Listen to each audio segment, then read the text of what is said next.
Today, as a part of LoadRunner 1 syllabus, I am going to cover you the performance testing concepts.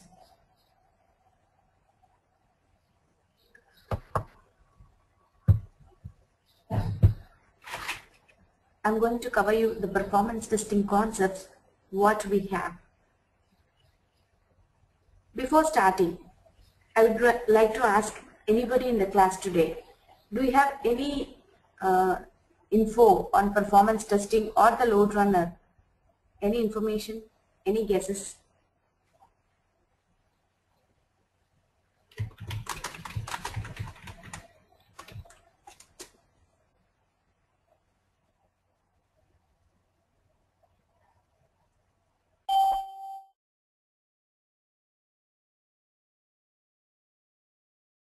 Differences.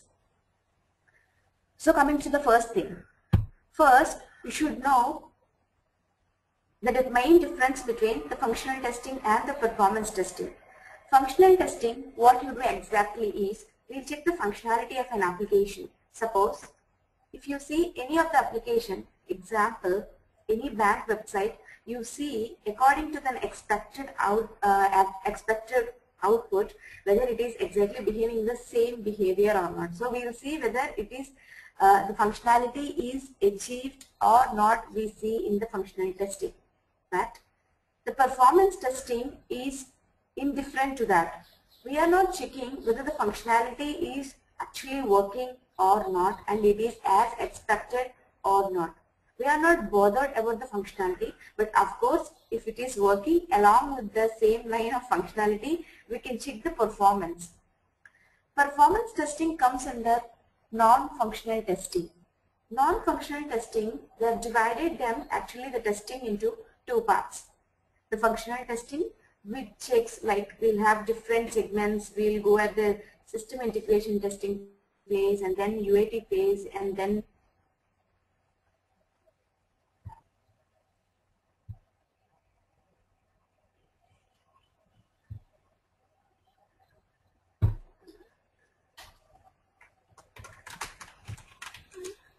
UAT interface. So we will have different stages of functional testing while giving the sign-off before sign-off. This is how we actually continue in the functional testing side. But coming to the non-functional testing side, what we actually do. Non-functional testing, first we have to analyze one of the characteristic is performance. Performance is nothing but, suppose if you open any of the website, consider www.google.com. The moment you open it, what do you expect from the website? First you think it should respond to me immediately. The moment you give www.google.com, you will expect it to open automatically without any delay. That is one of the criteria for performance. Coming to the speed, in terms of, you should know in the background also. So all these are the terminologies we use in non-functional testing. Non-functional testing is the testing which happens when the client, that means our system, is communicating with the background servers. That means the front end we check in the functional testing, but what we do in the non-functional testing is we check the background communication, how fast the communication is happening from the URL to the servers, from the front end to the servers. Servers, it's like a background boxes where the information is saved, and whenever you want to retrieve the data, you can get it back from them. So coming to the concepts today. So performance testing, I told you basically it comes in NFT, non-functional testing phase.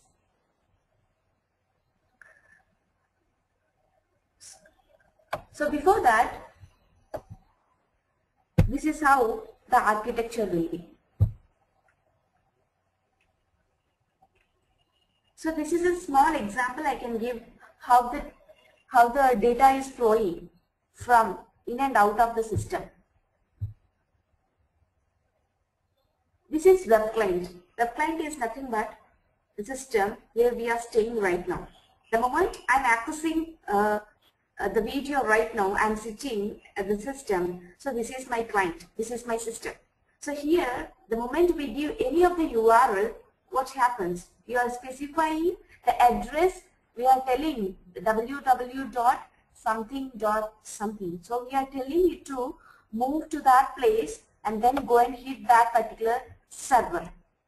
So the moment we give it, it will automatically go and hit the server. So if you see the URL part, it will be unified resource locator. So that is the address.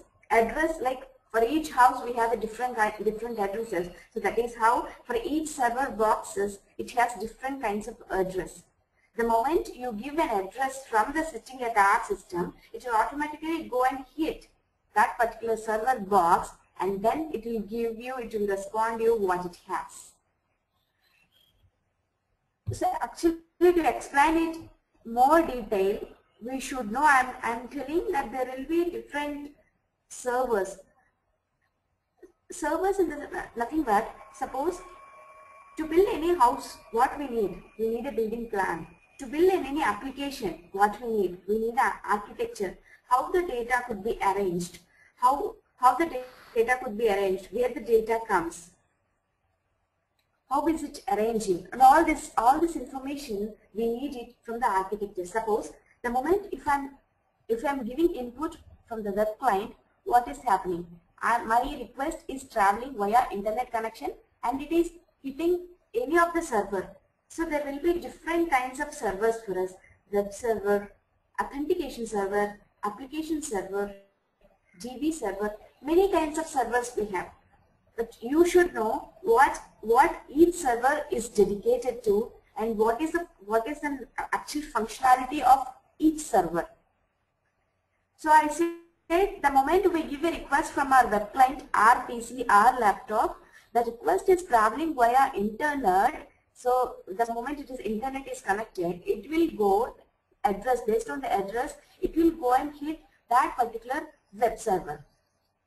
Web server is nothing but here, web server, what it actually does is, suppose if you are giving 100 requests from the same web client, suppose not only you are opening the google.com, suppose some of the other persons are also accessing the Google at the same time, web server actually what it does is, it will divide the number of people. So it is like allocation of traffic. It will not serve you any of the functionalities. It will not do anything. Only it will retrieve you the static pages. The moment you give www.google.com, what it actually does is, it will display you the static page of Google with no information. Whenever you enter the same URL, first it will display you the static page. So all the static pages, information that cannot be changed, and the allocation of traffic is present in web server. That functionality is designed in web server. Coming to the authentication server.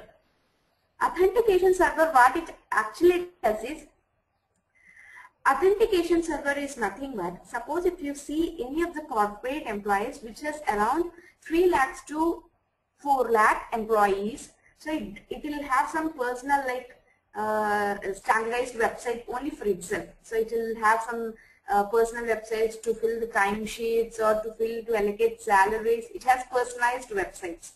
So what it does is, the moment they'll assign a unique ID for all those people, the moment they log in with their unique IDs, they want to check that unique ID is actually present in their organization or not. So to check that, they'll have a separate functionality which is deployed in a server that can be named authentication server. The name itself, it signifies that it will do an authentication. So the authentication server, what it does, it will go and verify the moment I give a person's login ID and the credentials. What it does is, it will check that this person related to that organization or not. Whether if he is not in that organization, it will not let him to go proceed further. And if he is yes, then it will again pass the information to the next server called application server. Actually, there will be different kinds of this placement will be in the same order. First web server comes, and then if it is in some secured organization, authentication server comes, and then application server, and then DB server. You should know why this order is specifically done only in this way, why not in the other way. Why not in the, first we'll see why in this way. So once the moment the organization credentials and if it is verified, next comes the application server. So application server, what happens? It will only serve you the code. What we are checking in the functional testing, the code, the functionality is as expected or not, it checks the same here, application server. The moment you ask it, the application will serve you. So once that particular person, an employee of an organization, logged into that application, so he wants to see his payslip. So it does not depend. It is not a static page to everybody. It is not. It depends on the person entering. So the person who enters here cannot see the payslip of his manager or his subordinates. Only he can see the payslip of his own salary. Correct? So if that is what's happening, it should serve you. The request should retrieve the data only for his employee ID. So then the application code will run, and based on his employee ID, next goes the DB server. What DB server does?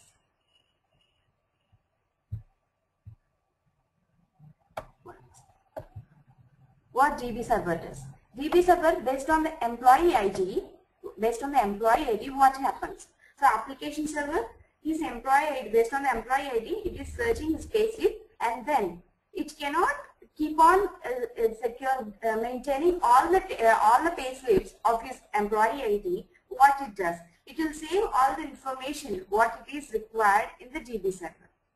So suppose if he needs a payslip of January month, at that time he can pass a request to know the January month from the front end. So what the application server does is, it will will just go through the code of January month, and then for that particular payslip we go and hit the DB server. It will retrieve from the tables, and it will again send to application server, and the application server will send to web server, and it will display you the data. So mainly from this architecture is called three-tier architecture. Sometimes firewalls, you might have heard, like firewalls will be there, as we'll introduce everything which comes in between web server and application server. There will be some secure websites, banking websites I can say. They will not allow people directly to connect the moment you give. And in the URL, if you observe http:// and google.com, it is not secured. If you see any of the URL which has HTTPS, that means Hypertext Transfer Protocol Secure, it doesn't want let hackers hack the information. So it is a secured website. Other than these three boxes, web server, application server, and the DB server, it has other boxes as well, firewalls, authentication server, which will not let any of the information outside. Because you might see now like hacking company websites, and this is huge loss for the company. So if you analyze the performance of an application, keeping your entire architecture like this, so you might be asking me, how being a performance tester, how is it bothering? What happens in the architecture? Why the order in this way and all this stuff? So being the performance tester, we are analyzing an application. So we are analyzing an application. Suppose they give one type of architecture to us, and they say that the data is flowing from so and so box to so and so box, and this is how it looks like for an application. We do a performance testing for that application, and we'll come up with these are the issues for that. So the resolution might be this scale. We can just increase the size of an each server, or we can put the firewall issues. We can say that network testing also we do, like from different locations we'll try to access the same website, and we'll come to know this is what it is happening. It is what how fast it is responding, and the application server, web server is not able to allocate traffic to these many more people. So all these kinds of resolutions we give at the end of our performance testing. So what they give, and then at the end what we are presenting. So in between, the LoadRunner tool will come and we'll just make use of the tool, and finally we will present that this is the resolution you have to use in order to avoid problems in accessing your website. This is the final resolution. But before coming that, we should know what each server is doing. In between, if you want, you can add some more servers as well. So web server, once this architecture is completed, we are good at, I hope so. Web server, if you have any queries, you can just ping me, everybody, so I can explain you at this moment itself. This is 3-tier architecture. This concept will continue wherever you go. So even the LoadRunner comes, the concept is same. How it is communicating and generating the code. So first you should know how the architecture is there, how the data is communicating between all the servers, and how is it responding.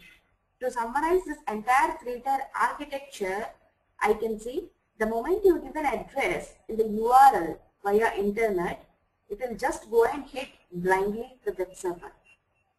Web server, which will give you web server. I'm sorry. The web server, which will give you blindly the static pages, and it can allocate you the resources, how many resources based on the traffic. Suppose if you see at the first month of the salary, people will be very busy in accessing the banking websites. At that moment, if the application is designed only for 100 people, and suppose 110 people or 120 people are accessing the website, it will not respond to you according to how it is responding for 100 people. There may be delay in retrieving the pages. There may be very delay and no throughput, and all these are the terms of performance testing. It will not respond you how is it responding for 100 people. This can be only analyzed when doing performance testing beforehand, before the application is going live. So application server, whatever the functionality you want to serve, it is deployed in the application server, only the code. The DB server, what it does actually is, the DB server will contain the tables of data related to pay slips or related to any information related to documents of that particular person, passport details, any information to that particular person. All the information will be stored in the DB server. This is called 3-tier architecture of the data flows. Any queries? You can ping me, anybody. Okay, so I can proceed. Silence shows. So coming to the next concept.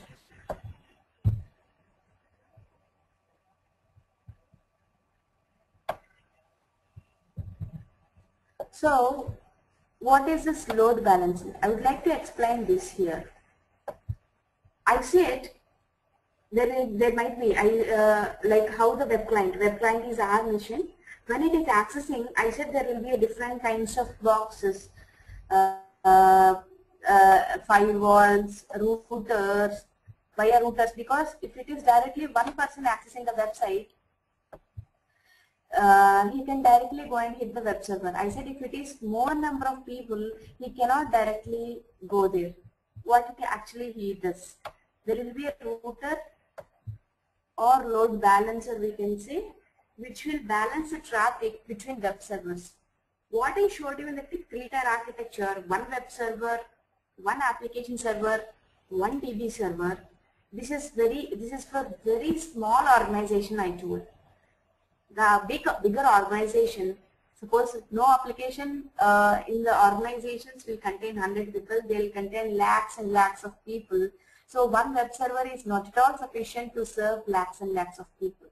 So they'll have a different like 3 to 4 boxes of web servers, or they can increase the configuration of a single web server. This can be also done. Suppose If the person is accessing any kind of site from the web, that is sitting at our laptop, and he is connected via internet and he is accessing the web server, you give any of the address. The moment you give the address, it should respond you with a home page. If it is not responding, it is a huge loss to the company or the application. If you go and access any of the HDFC bank, there are firewalls and there are many customers to that. The moment you give HDFC bank URL, it will retrieve you this one. Think that it is not able to retrieve and one of the web server got crashed immediately the moment you give it. What happens? And I'm expecting this is in the live. If it is in the live, deployed in live without doing performance testing, and they have deployed the entire application, that means how the architecture, the development has designed web server, first firewalls, load balancers, web server, application server, and the DB server in the same order. They have designed in this, and the functional testing. First, initially, the functional testing is done. SIT, UAT, everything got crossed, and then usually the performance testing should come. So just they'll check and analyze the entire architecture's performance and how the communication is going on, and then they'll deploy into production. If suppose this performance testing did not gain much importance at the time of 1990s until an applications in the productions got crashed for 2 to 3 times for different organizations. Because they did not do ahead before itself the testing at the production, the system got crashed the moment the number of persons got increased. For 100 people and 150 people, the application will work fine for sure. But if the number suddenly got increased, suddenly something may happen. So all these results predictions can be done only through performance testing. That is why it has gained such an importance in the 2000 recent, from 1990s till 2000 years, that it is very much important to incorporate performance testing before the application is going live. So if it got crashed, automatically the load will be shifted to other web servers. You know, like in the flight, suppose if one engine fails, automatically the other engines will come into will automatically become active and will start working. That is how it will, but how much time it will start? We could not know that it got failed in the production, and suddenly after sometimes this can also get crashed, right? It cannot handle the people. Only it can handle it to its maximum capacity based on the configuration, like how much RAM it has, and these only those many number of people it can handle. But at the peak loads, even that can got crashed. So we should know how to avoid all these things before itself. So coming to the next one. So I said like this is how the architecture will be for performance testing. So usually as we follow the different kinds of steps, like before collecting we have to get the functional requirements documents initially for checking the functional testing, and then we'll write the test cases in test scripting will be done, and then we'll run the test cases and we'll do, that is for functional testing case. Like the same way for non-functional testing also, we have a different phases. What will we do at each phase? First is the requirement analysis. Requirement analysis, what we actually do is, first we should understand the moment a project comes to analyze the performance testing, performance testers doesn't have a prior knowledge on the application. They'll just test the application for 2 months based on the client's requirements. First, what it does is, requirement analysis is nothing but the moment they get any application to that, they will get the complete information about that application. That is, how the architecture they have designed and what are the functionalities they are going to use in it, and each functionality, which servers it is going and hitting, and where the information is getting retrieved. How the data information is accessed within the entire architecture will be given as these are some of the documents will be provided to us initially. So looking at the documents, the performance test lead, what he actually does is, he will just go through all the documents and he'll ask a client many questions. The questions might be in this way. What are you expecting after this performance testing instance? So what do you want? This what do you want question can answer in different ways. Like he can say, I want to see how my application works with 1,000 people. He can say, like we have different kinds of functionalities. So I want to know how each functionality is working, how each functionality is responding, how much time it is taking for each functionality. The third answer can be, I want to know how the throughput. Throughput is nothing but the work done per unit time. Suppose if you are sending a request from the client, suppose if you are thinking that you want to access www.google.com. That is a request we are sending it to the server. So the moment we give a request, how fast the server is responding can be considered response time. How fast, within how much per unit time, how much work is done by server is called throughput. Throughput is nothing but the work done by the server per unit time. So per second, how many transactions are we able to achieve from the application? So this is business. To give an example for this, you can consider two banking websites. From one banking website, you are transferring your money to your friend. Okay.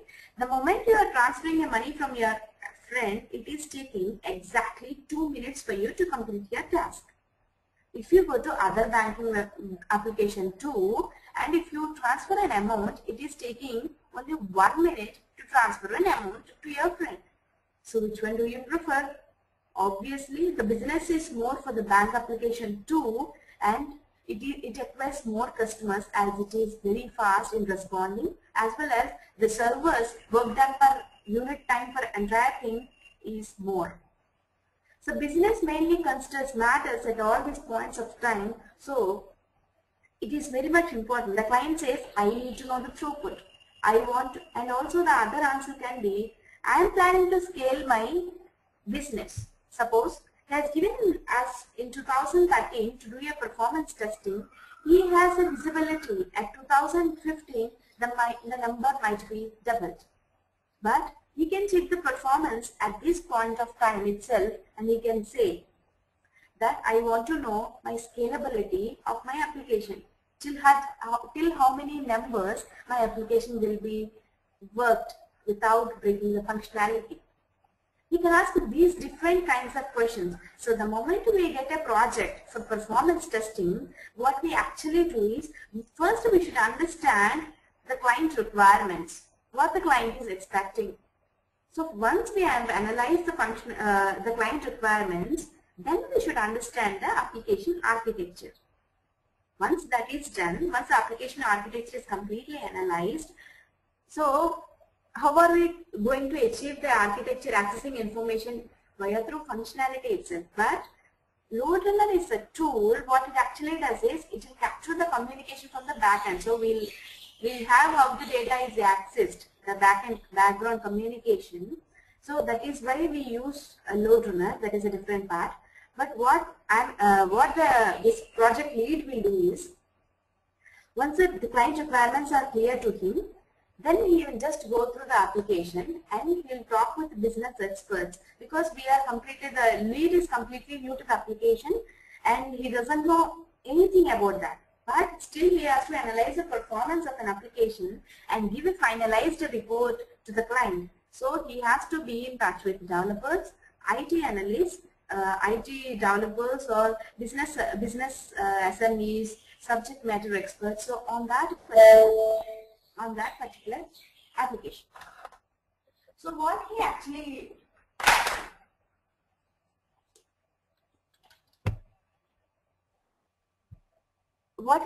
does is, the moment he got that,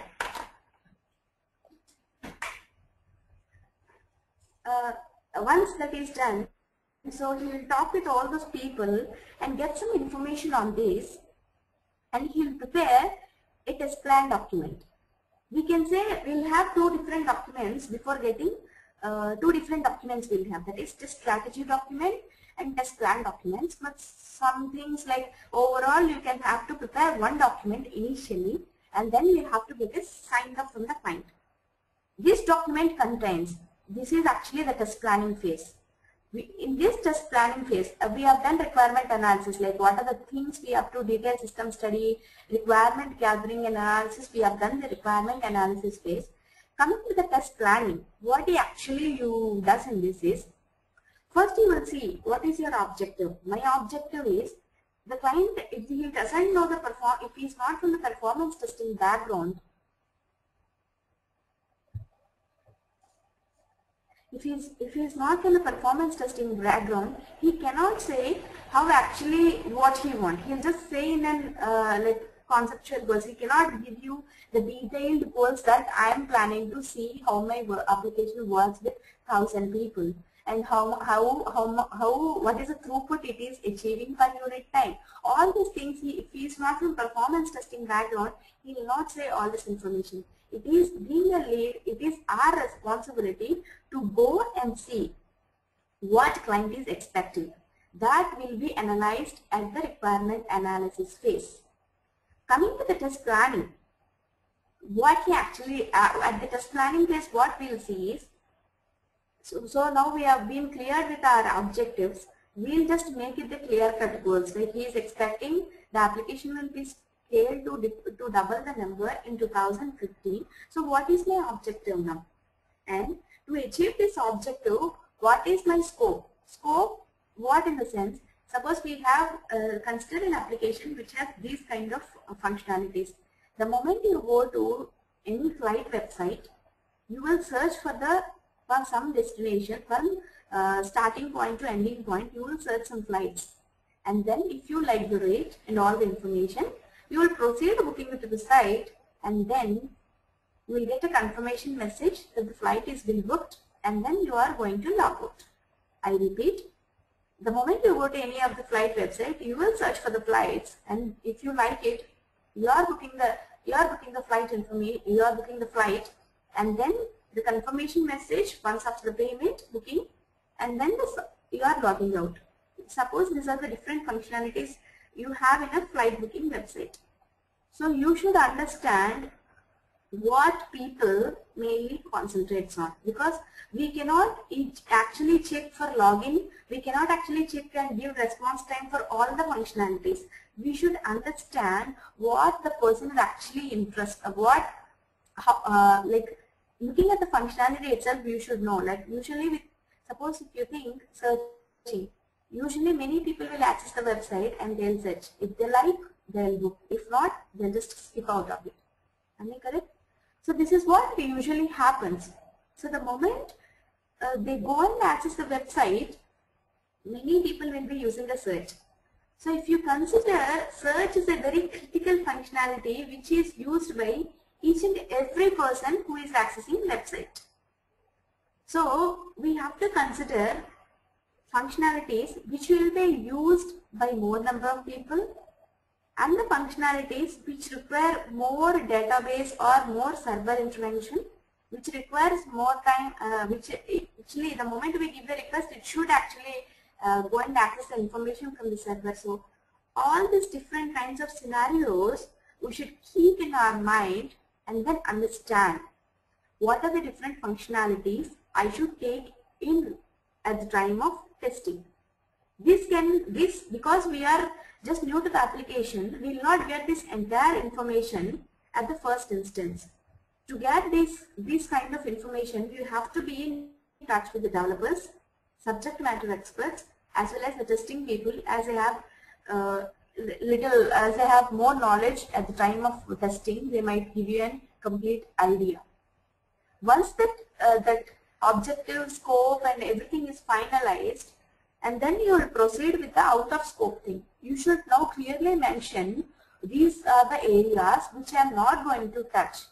Why this is really important is, at the last minute the client might come and say that you did not test this and you did not do that. If he is from performance testing background, you can explain to him clearly that this is what. That is why before starting our actual testing itself, you should understand that you have to mention in architecture objective what the client is expecting, what is scope for us and what is out of scope, and what are the testing activities, what are the different types of testing we do. You might say, like, we are doing only performance testing, what are the different type of testing activities we might be doing? But different kinds of testing activities will be, I said that he has given many objectives at the time. You want to scale it to and see, and you want to know the response time, and you want to know the throughput, and many things he has given as the client objectives. So we cannot achieve all these things in a single test. We have different kinds of testing: load testing, volume testing, network testing, scalability testing, baseline testing. So all these are the testing types we have in performance testing. So the moment we say that we are doing performance testing, it doesn't mean that we are doing all these kinds of testing. We do it based on the client requirements. We decide this particular testing is suitable for the client requirements. Suppose say the client said that you want to scale it. Then what we'll do? We'll do scalability testing. Suppose say you want to know that for 100 people how is, for exactly the system is designed with 100 and you want to know how is it behaving with 100 people. That is load testing. So based on the client objectives, we will decide what testing to be done on an entire application. And then we'll also ask him what is a test environment. Test environment is nothing but, I can give you this example. No, before that we have to prepare responsibilities. So you should know for your performance testing project how many resources you require and what are their responsibilities and what are the metrics like monitors you are using. So this complete information has to be planned in the test plan document and before starting the project. So before the LoadRunner designing, scripting comes, everything should be signed off.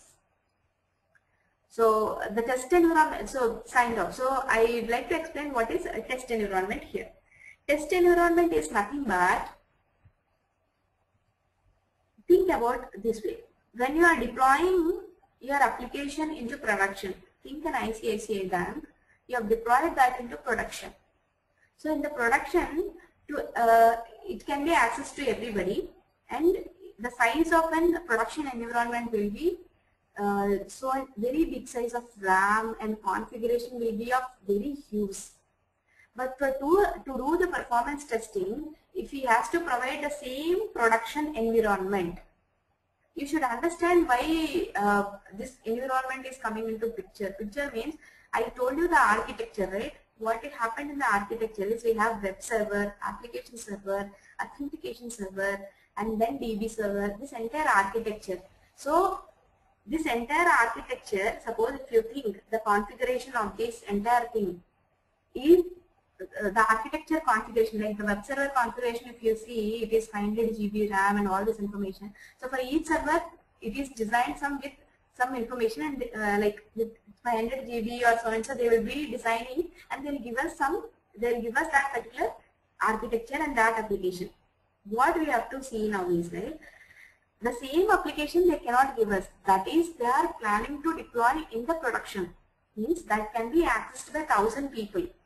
But with testing with 1,000 people, it is not feasible. Like they cannot invest such a huge money at the time of performance testing phase. What they actually do is, test environment is, suppose if you think 500 GB web server they have given us, they will say that only half of it I will give and the results you can extrapolate it and then you can submit me the report. If he is investing same amount what he is investing in the production, it is loss for him. So what he actually does is, he will give the size of a test environment of actually the quarter size 1:4 ratio or 1:2 ratio, and it should be of that ratio. And he cannot give you a which is not at all comparable environment and giving to us and asking us to analyze the results. It is absolutely of no use. Why? Because there is no relation. We are testing this application in with some configuration, and other configuration of data it is deployed in the production means we do not know how which will behave in the time of production. They should give the test environment in such a way that it should be either half the size of production environment or the quarter size of production environment. That all this information has to be signed off at the test planning phase. Coming to the test implementation, what we actually does in test implementation is, at this point of time, the LoadRunner or the OpenSTA, JMeter, any of the tool will come into picture. We have decided like 3 to 4 functionalities. As I was telling earlier, the flight booking. First, initially we will go log in, search for the flight, book for the flight, and then log out. If these 4 business scenarios you have, we will decide which one is more important. We have to log in, that is compulsory, and then searching, which is more critical. These two, the moment you log in, the person who is logging in is obviously searching for the friends, but booking is optional. He is not interested until he hasn't compromised to it. So that is why searching is a very critical functionality which is accessed by more number of people. What they actually does is, so search functionality they will finalize. So they will finalize what are the functionalities to be also done in the test plan document itself. The moment the functionalities are finalized, they will approach either developers or the SIT functional team to give the detailed step-by-step login, like step-by-step procedure to access that particular functionality, because we do not have the login IDs and how to access that, the detailed steps, how to log in, how to achieve the functionality, we doesn't know. So before starting the scripting phase, what we actually does is we'll get a documents like this is how you have to access the document and access the application. To search, in order to search is you have to log in with so and so ID, and then you have to go through that, and then you have to click so and so link, and then this is how you have to search. This is the basic step-by-step procedure how to search in that particular website. All this information will be ready with us, and then what we actually does is we will go into LoadRunner tool, and then we will prepare only just the business process what we actually want to do. That is simply writing a code. Writing a code, LoadRunner actually is based on the application type. We have to change it. That scripting will be done, and we will cover that in later parts. And then once the test scripts are developed and it is ready, and then we have to execute it based on the client requirements. That is, suppose as the requirement says that we have to see how it is responding to 100 people. We will do a load test and we will run the test, execute our test scripts with 100 people. 100 people, actually for 100 people, if you want to check it manually with 100 systems, people sitting at all these different places, it is very difficult. It is wastage of hardware, wastage of resources, wastage of time, place, everything. So there is a solution found out, and then using that tool we will just execute the entire scripts what we have prepared, and then we will do a results analysis. Once this analysis is completed, we will prepare a test report and submit to the client. This is what it is happening in the entire performance testing phase, and these are the points to be noted. So in that point, that can contain related to objectives what you are expecting. This is how the system is behaving related to those pertaining those objectives. So this is how the performance testing methodology happens in performance testing phase. Any doubts?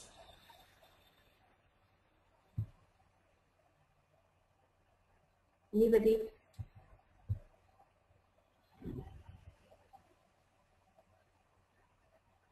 No?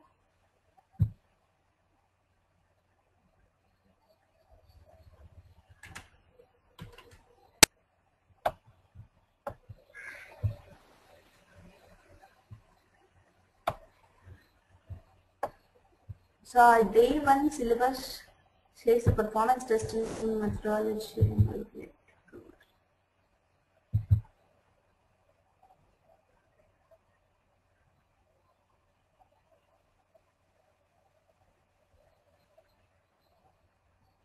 So we have covered the performance testing concepts and the methodology, how we actually do, and the performance testing approach. I said like so I want to explain what are the tools available in the performance testing.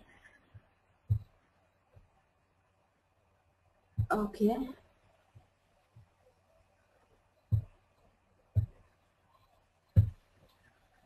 Okay. So and after that, I want to explain what are the tools available in the performance testing.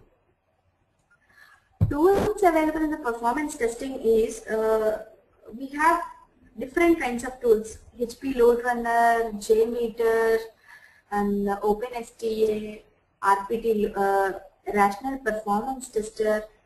Different kinds of tools we have. So what we first at the time of test plan documents itself, we have to decide what tools we have to use for your application. So that can be decided only based on the application type. If you say that your application contains a Java, some pre-installed application on the desktop applications, you have to use a different kinds of tools. And I mean, each tool is famous for one functionality. Suppose RPT, if you say most of the web applications like the normal internet applications which use this HTTP things and all, is famous there. Suppose if your technology, what your coding technology is using, based on that it will differ. And suppose if you are using a Java technology and all this stuff, you have to go to Java protocol.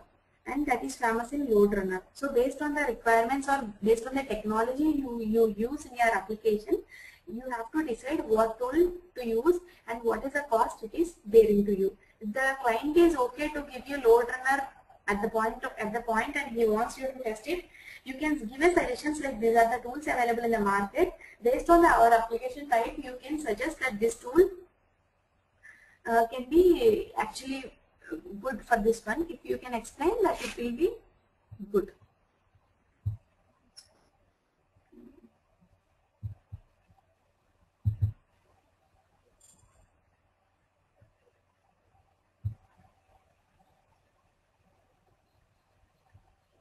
I said that if the client wants the requirement to be tested with 100 people, first initially the tool exists. What happened is, before the tool coming into emergence, what they thought to check the performance is, they actually maintained 100 systems. Suppose I am just considering the number to be 100, but if you think that 100 systems they have maintained and then 100 people they have invested, and what they actually does is, we have everybody has to sit on all the 100 systems, and they will keep opening the website, and then at the same point everybody will keep the search button.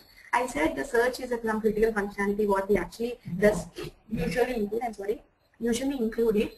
So what happens is, the testers the moment at the same time. So what they want to achieve in this is, they want to just see how the application behaves if 100 people at a time logging into the system, if 100 people at a time searching into the system.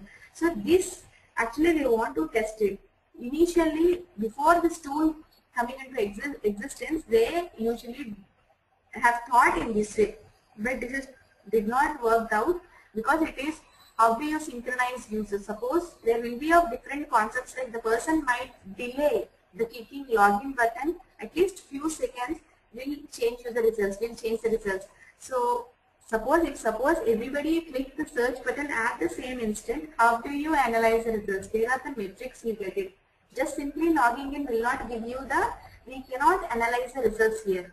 So you should know how do you, so nothing is achievable in this manually investing this much amount and then wasting the resources. So what they actually thought is, this is quite waste of doing it.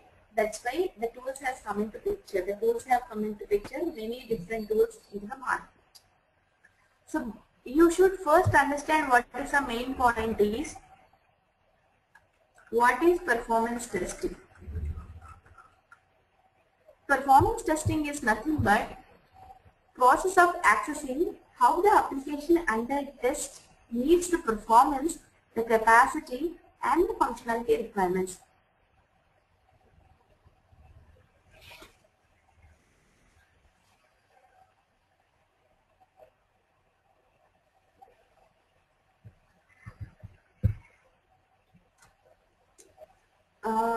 Performance testing is nothing but the process of assessing how the application under test meets the performance, capacity and the functional requirements.